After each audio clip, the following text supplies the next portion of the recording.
When you're busy all day long working on exciting projects and regular everyday tasks in your business, it can feel a little bit like your brain is bouncing all around.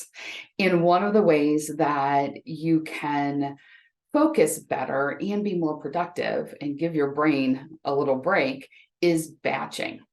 I'm Lisa Mallis, owner of Impactive Strategies, and I help business owners figure out how they can reduce their work week by at least 10 hours every week without working harder, trying harder, or being more disciplined. Let's talk more about batching. Batching is the concept of taking like tasks and putting them together and doing them in one time block. In my business, I batch like big time blocks and then also into some smaller time blocks. And here's what I mean. Mondays and Fridays are non-client days, non-networking days. This is where I do content creation, writing, shooting videos, creating online courses, outlining presentations, etc. Tuesday, Wednesday, Thursday, that is client time and networking time.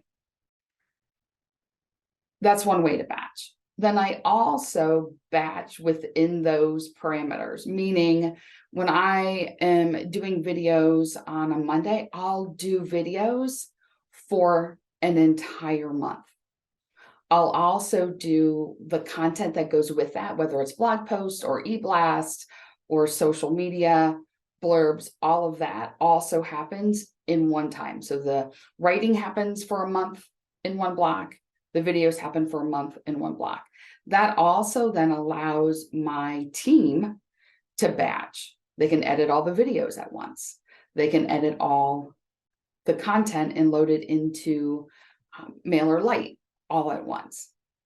So I'm curious, where can you apply batching in your business? Are there things that you could batch for a year or a quarter or a month or even a week?